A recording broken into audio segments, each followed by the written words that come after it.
پڑھ سکتے ہیں۔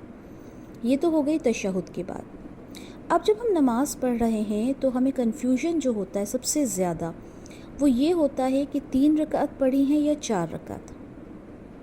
تو جب ایسا ہو تو اپنی جو آپ کی ایک تو کنفیوژن ہے، ٹھیک ہے، اور ایک ہے کہ جس پر آپ بالکل کنفرمڈ ہیں، ٹھیک ہے، کہ ہم نے 3 پڑھی ہے یا 4۔ اب 3 تو کنفرمڈ ہیں کہ 3 تو پڑھی ہیں، پرابلم کہاں آتی ہے؟ 4 پر، کہ چوتھی رکعت پڑھی ہے یا نہیں پڑھی۔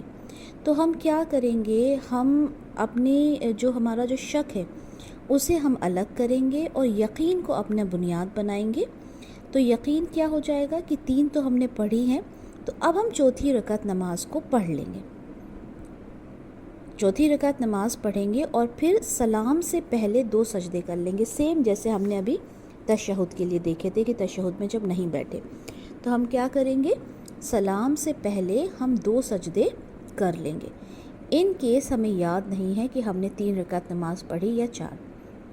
اب دیکھیں، مان لیں اگر ہم نے 4 رکعت پڑھی تھی اور ہم نے یہ جو رکعت پڑھی تو یہ ایکسٹرا ہو گئی، یعنی 5 رکعتیں ہو گئیں، تو یہ جو 1 رکعت ہوگی یہ ہماری نماز کو جفت یعنی 6 رکعتیں یعنی ایون نماز بنا دے گی، رائٹ۔ لیکن اگر ہماری وہ چوتھی رکعت تھی، یعنی 3 رکعت ہو گئے، وہ چوتھی ہی رکعت تھی جو ہمیں 4 ہی پڑھنا تھی، تو وہ جو 2 ایکسٹرا ہمارے سجدے ہو جائیں گے وہ شیطان کی ذلت اور رسوائی کا باعث ہوں گے۔ لیکن یہاں پر ایک بات جو نوٹ ڈاؤن کرنے کی ہے وہ یہ ہے کہ ہم شک میں اور یقین میں پہلے اپنی بنیاد یقین کی طرف رکھیں گے، یعنی ہم اس چیز کو دماغ میں رکھیں گے کہ ہمیں کنفیوژن تھا لیکن ہم اس بات پر ہم اس طرف جاتے ہیں کہ ہم یقین کی طرف جاتے ہیں کہ ہم نے 3 ہی پڑھی، پہلے یہ یقین دماغ میں لائیں گے اور پھر ہم سجدہ سہو کی طرف جائیں گے، ٹھیک ہے۔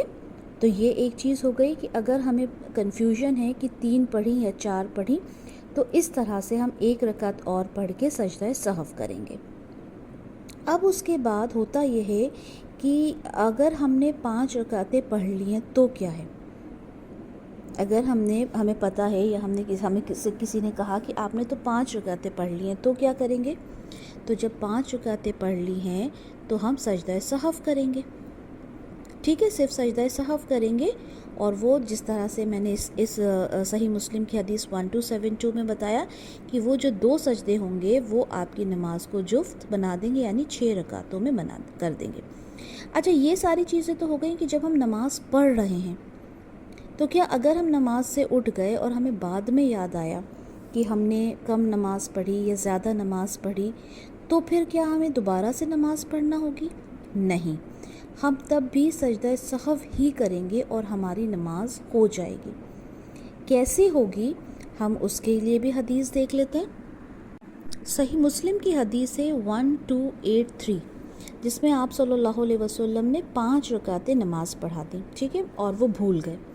تو جب انہیں بتایا گیا کہ آپ نے 5 رکعتیں پڑھی ہیں تو آپ نے کیا کیا؟ آپ پلٹے، آپ نے 2 سجدے کیے اور پھر سلام پھیرا، یعنی آپ نے کیا کیا؟ آپ کی نماز ہو گئی تھی، آپ اپنی جگہ سے ہٹ گئے تھے، آپ نے 2 سجدے کر کے آپ نے سلام پھیر لیا، اس طرح سے آپ کی نماز ہو گئی۔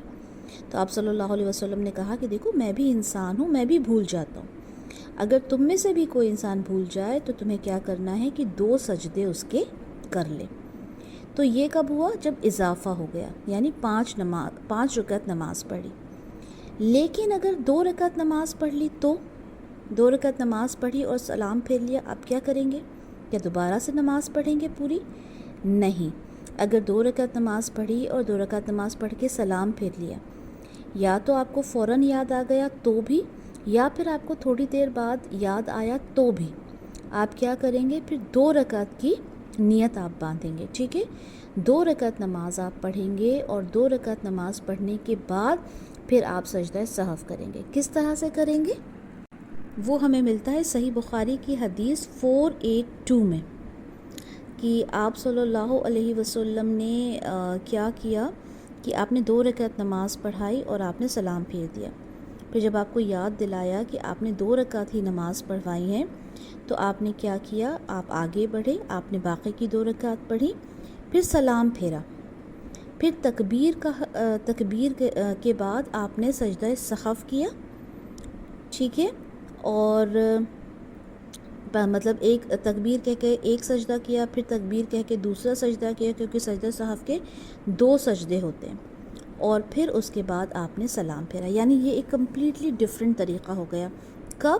جب آپ نے کم نماز پڑھی تھی، یعنی 4 کی آپ نے 2 رکعت نماز پڑھی، آپ نے سلام پھیر لیا، اب آپ کو یاد آیا تو آپ نے کیا کیا؟ آپ نے 2 رکعت نماز پڑھی، آپ نے سلام پھیرا، سلام پھیرنے کے بعد آپ نے 2 سجدے کیے، اور پھر اس کے بعد آپ نے سلام پھیرا۔ تو یہ طریقہ ہوگا جب آپ نے کم نماز پڑھی اور اس کے بعد آپ نے سلام پھیرا۔ تو ایک بار آپ کو ریوائز کروا دیتی ہوں میں۔ سب سے پہلے ہے کہ اگر آپ نے دوسری رکعت میں تشہد نہیں پڑھا تو آپ سجدہ سہو کریں گے۔ اس کے بعد اگر سجدہ تشہد کے بنا پڑھے بنا آپ کھڑے ہو رہے تھے، لیکن بیچ میں ہی آپ کو یاد آ گیا، تو آپ بیٹھ کے تشہد پڑھ لیں گے۔ لیکن اگر آپ پوری طرح سے کھڑے ہو گئے تو پھر آپ آخری تشہد میں سجدہ سہو کریں گے۔ پھر اس کے بعد ہے کہ اگر آپ کو کنفیوژن ہے کہ آپ نے 3 رکعت پڑھی ہیں یا 4 رکعت پڑھی ہیں، سب سے پہلے آپ یقین پر جائیں گے کہ میں نے 3 ہی پڑھی ہیں، اور چوتھی رکعت جو ہوگی وہ آپ 1 پڑھ لیں گے، اور اس کے بعد سجدہ سہو کریں گے، ٹھیک ہے۔ اس کے بعد اگر آپ نے 5 رکعت نماز پڑھ لی ہیں، تو 5 رکعت نماز پڑھ لی ہیں تو کیا کریں گے؟ اس میں بھی آپ سجدہ سہو کریں گے، یعنی آپ سجدہ سہو کے لیے آپ سجدہ سہو کریں گے، اور پھر اس کے بعد آپ سلام پھیریں گے۔ لیکن ان کیس ایسا ہوتا ہے کہ آپ نے 2 رکعت نماز پڑھی اور آپ نے سلام پھیر لیا، تو پھر آپ کیا کریں گے؟ تو آپ یہ کریں گے کہ آپ اس کے بعد 2 رکعت نماز پڑھیں گے، آپ اس کے بعد سلام پھیریں گے، سلام پھیرنے کے بعد پھر آپ 2 سجدہ سہو کریں گے، اور پھر سلام پھیریں گے، ٹھیک ہے۔ تو یہ طریقے ہیں سجدہ سہو کے۔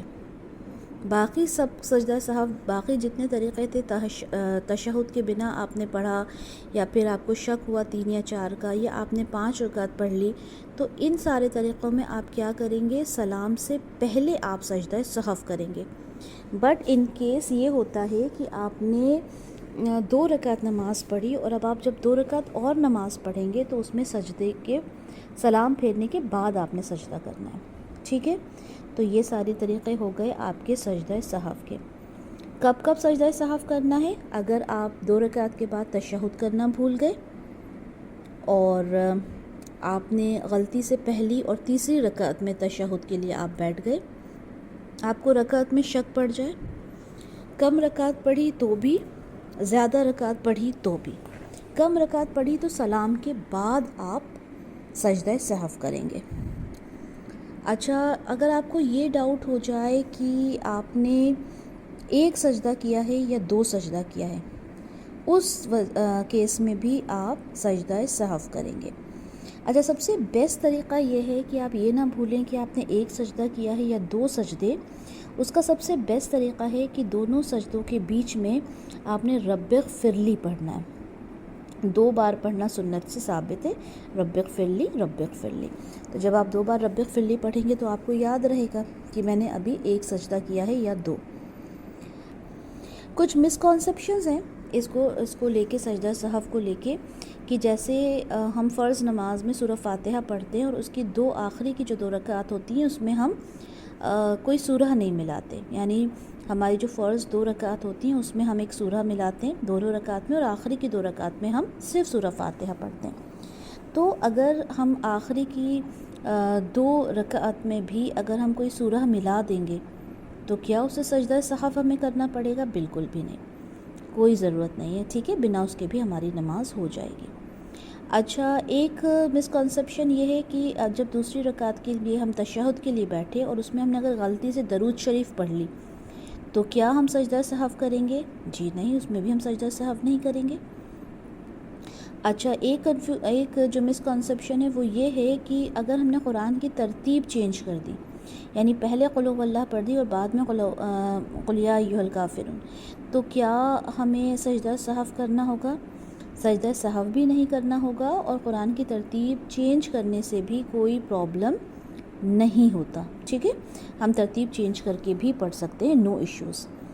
تو یہ بہت امپورٹنٹ باتیں تھیں سجدہ سہو کی، جو ہم سب کو معلوم ہونا چاہیے، سجدہ سہو کا طریقہ معلوم ہونا چاہیے، کیونکہ کئی بار یہ ہوتا ہے کہ ہم جیسے 2 رکعت نماز پڑھ کے ہم نے سلام پھیرا تو ہم کیا کرتے ہیں، دوبارہ سے اپنی نماز کو پڑھنے لگتے ہیں۔ ایسا نہیں ہے، اللہ تعالیٰ نے ہمیں طریقہ بتا دیا ہے کہ اگر آپ سے غلطی ہو جائے تو اس طرح سے پھر آپ نے اپنی نماز کو درست کر لینا ہے، ٹھیک ہے۔ یا پھر تشہد میں ہم نہیں بیٹھے تو بہت زیادہ یہ ہوتا ہے ہم لوگوں میں، ہم یہ کہیں کہ علم میں ہماری کمی ہوتی ہے کہ ہم پوری نماز کو یا تو دوبارہ پڑھتے ہیں یا پھر فار گرانٹیڈ لے لیتے ہیں کہ چلیں کیا ہوتا ہے، کچھ نہیں ہوتا، چلو نہیں ہو گئی نماز تو دونوں ہی جو کیسز ہیں وہ ہمارے لیے مشکل ہو جاتے ہیں۔ اگر ہمیں دوبارہ سے نماز پڑھنا ہے تو نماز تو ہماری دوبارہ سے پڑھنے میں ہو جائے گی، لیکن سجدہ سہو سے اگر ہماری نماز صحیح ہو سکتی ہے تو کیا ضرورت ہے کہ ہم نماز کو پورا پڑھیں۔ اور دوسری بات، اگر سجدہ سہو ہمارے لیے کمپلسری ہو گیا اور اگر ہم نے نہیں کیا تو ہماری نماز پھر وہ نہیں ہوگی، اور ہم جانتے ہیں کہ نماز جو ہے وہ بہت ہی امپورٹنٹ ہماری جو اسلام کا جو ایک بہت ہی امپورٹنٹ پلر ہے، تو ہماری یہ ضرورت ہے، ہمارا یہ فرض بنتا ہے کہ ہم اپنی نماز کو ہمیشہ درست کریں، ہمیشہ اچھے سے پڑھیں۔ اللہ تعالیٰ سے یہی دعا ہے کہ اللہ تعالیٰ ہمارے علم میں اضافہ کرے، اور جو بھی کچھ ہم یہ جو باتیں کرتے ہیں اس پر عمل کرنے کی ہمیں توفیق دے۔ بارک اللہ لی ولکم فی القرآن الکریم ونفعنی وإیاکم بما فیہ من الآیات والذکر الحکیم۔ سبحانک اللہم وبحمدک، اشہد ان لا الہ الا انت، استغفرک واتوب الیک۔ جزاک اللہ خیرا کثیرا واحسن الدنیا والآخرہ۔